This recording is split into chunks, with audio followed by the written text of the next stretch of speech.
Rapper Kanye West has proven himself the equal of really anyone on the planet at dominating public discourse with just a few hundred characters on Twitter. 2 weeks ago, he tweeted this, quote, "You don't have to agree with Trump, but the mob can't make me not love him. We are both dragon energy. He is my brother. I love everyone. I don't agree with everything anyone does. That's what makes us individuals, and we have the right to independent thought." Well, that was a bomb that went off, and he's been under attack ever since. What does it mean? Take 3 steps back. The Kanye interlude. Can we learn something from it? Jason Whitlock has been watching carefully. He's an anchor at FS1. In a recent op-ed, he called Kanye's statement, quote, "one of the best tweets of all time." He joins us tonight to explain what he means. Jason, what do you mean by that? Why is it one of the best tweets of all time? Well, I think what Kanye is trying to do is open Black America's mind to the fact that perhaps we've chosen a bad strategy by swallowing all of the Democratic Party and liberalism whole. I say in my column in the Wall Street Journal that in the immediate aftermath of the civil rights movement in the 1960s, Democrats marketed to us liberalism as the solution to all of our problems. And liberalism now is like the cigarette. It's been marketed to us the same as the cigarette. Fashionable, sophisticated, it's supposed to be liberating. But I think it needs a Surgeon General's warning, hazardous to your family and all the values you were taught as a child. I think us as African Americans, we have to examine, why are we the only ethnic group that has gone in wholly with one political party? No one has to compete for our votes. Exactly. We are chained to an ideology that just isn't working over the last 50, 60 years. Liberalism, the swallowing of it whole. Our families have been destroyed.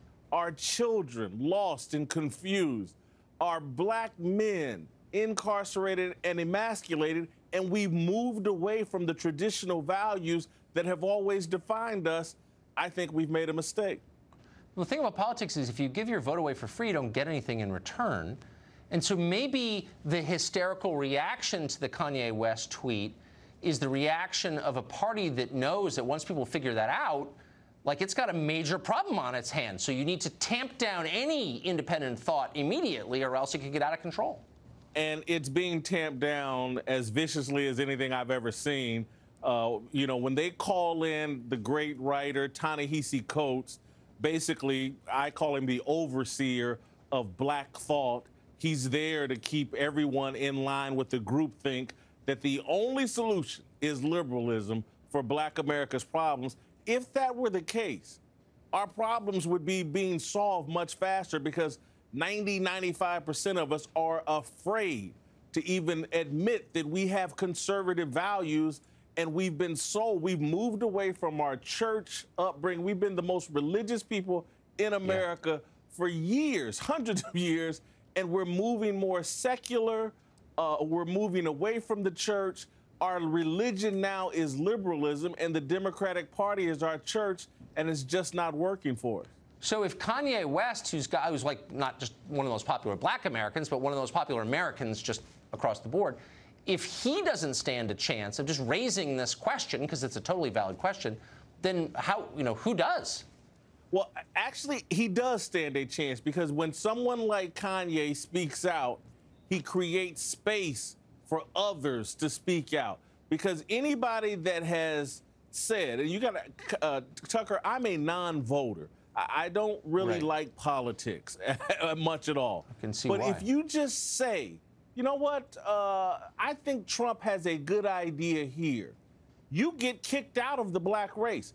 Kanye's saying, I don't agree with everything Trump believes in.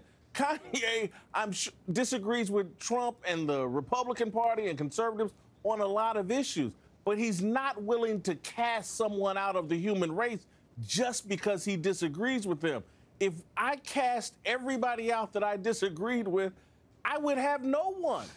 I agree. I know that feeling so well. Jason Whitlock, it is great to see you, as always. Thank you for doing that. Thank you, Tucker.